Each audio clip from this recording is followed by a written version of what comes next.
is one of Africa's largest exporters of cut flowers to Europe and other international markets, but its local market faces a shortage of supply of quality flowers.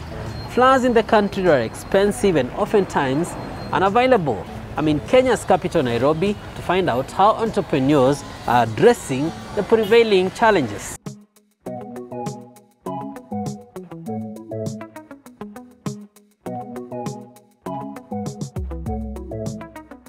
Papping Gifts is a online floral and gifting company. We do such services as gift delivery and floral deliveries to people all over the country. Talk to us about your online system. How does it work? As compared to a lot of florists and online sellers, we do everything through our website. What happens is a customer will come to our website, select from an available list of arrangements, click Add to Cart, complete their payment. Then after that, we automatically get the notification, package the bouquet, see the shipping address, and have it shipped out. We are one of the only companies that offers same-day delivery. What has been your experience supplying flowers to the local market? I think Kenya is one of the trickiest markets because it's also a grower, and actually one of the largest growers in the world. So it means that the local market has an issue that maybe other markets don't have, as other countries have to rely on exports of flowers and importing, meaning their prices are standardized. Kenya is also flooded with what we call local or reject flowers. So these ones can really flood the market for cheap and usually end up destabilizing prices. Most of the flower growers sell internationally. Has it been easy for you buying them for the local market, and did you get enough adequate supply for the local market? Well, it's been completely rough. You'll find in our local market, the flower farms are very ready to supply the very tiny roses, and that's what you find that is filled up. But of course, our customers always want something different. They want something more refined. They want to try different types of flowers. So when you start getting into the premium roses, you end up realizing that these farms are really not interested in selling them to our local market, or some actually have agreements or arrangements that state that they should not sell them to locals. For a very long time when we were selling flowers, I can't say we were profitable. What we were trying to push was trying to get these farms to work with us. To some extent, everyone else is talking about COVID being a curse. But to the local flower industry, it's been some sort of a blessing, and we don't want to take it wrongly. We realized immediately when COVID happened and the flights were cancelled, local flower farms started getting in touch with local florists and trying to boost them. Do you sell to other African countries? Yep. We currently have deliveries that have been going to Uganda and Tanzania as well. It's completely difficult because of the border issues. You find that, for an example, you buy a gift worth 4,000 shillings.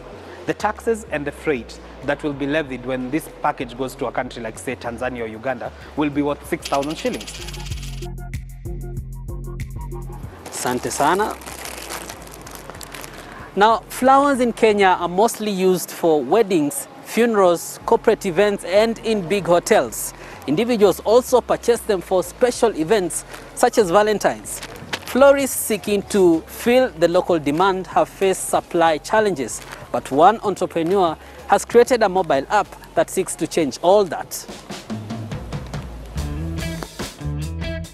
What Flowerhood is about is basically about designing your own floral bouquets online through an app, and then from there you create your own floral arrangements by picking the vase and then picking the flowers one by one.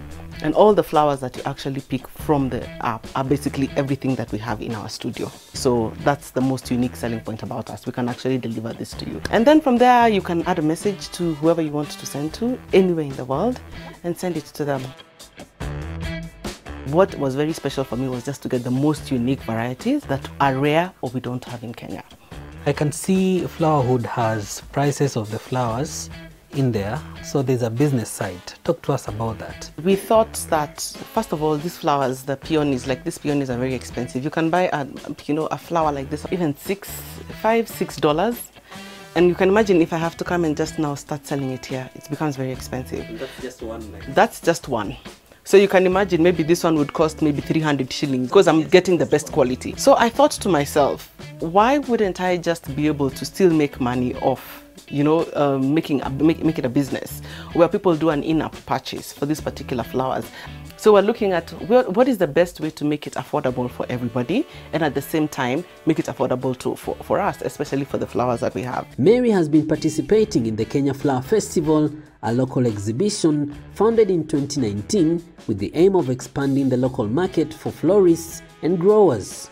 The Flower Festival is actually an event that involves showing us those flowers that we have and the different varieties that we have in the country. The main objective is actually to inculcate the culture of giving, receiving and using flowers in our homes and sharing amongst each other. What difference has the Kenya Flower Festival had in the local market? The festival has actually brought in that harmony between the growers. I think now there's so much opening up in terms of more growers are now willing to sell to the florists. It has also brought in that realization that yes, we have a market in Kenya. Have you sought to expand to the entire African continent and look at the bigger market there?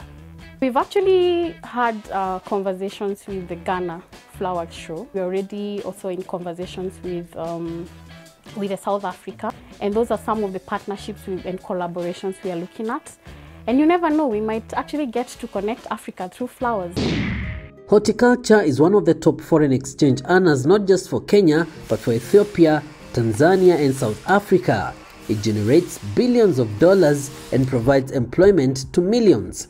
The COVID-19 pandemic, Brexit and climate change are some of the uncertainties that have faced trade in the flower sector on the continent. But looking inwards to the local market could help ensure sustainable earnings for dealers in the perishable commodity. So what are stakeholders doing differently to tap into the intra-Africa market? Clement Tulezi is the CEO of the Kenya Flower Council. We still remain the #1 producer of cut flowers in Africa. And that means that we can be able to supply the continent with quality flowers so that no one is actually fetching these from Europe. But we have always had a challenge with logistics of movement of produce from Kenya to markets like the larger West Africa market. And the other challenge, of course, is now on the rules of movement of fresh produce between the African countries. And we are happy that we have the Africa Continental Free Trade Area Agreement, which gives us a bit of leeway in which we can be able to discuss this. We see a market in Northern Africa. By the very nature, Northern Africa cannot produce flowers whatsoever. Locally, flowers are expensive, and oftentimes getting the quality flower is quite a challenge, especially for some of the florists. Some of them say when they go to multinationals, they say they only export. Is it an issue of regulation, or what really is the problem? Of course, there are regulations that are there because the way we have structured ourselves as an industry, the government gives us certain rebates because we are largely export-oriented. So if we start selling huge volumes locally, we may lose some of those holidays. But the second is that if there is indeed a formidable market, why can't we sell locally? You know, it's just because the market is not yet there. People do not want to spend a lot of money buying locally. So what will happen is you'll get maybe what is worth the money you want to spend. What can be done to change or turn around the situation and make the local market sustainable? Well, number one is just about talking about the value of this produce or this industry. We find that there is a disconnect even within government in terms of understanding the value that we bring in as an industry. We know that we post very good returns, but the government seems sometimes not to understand it.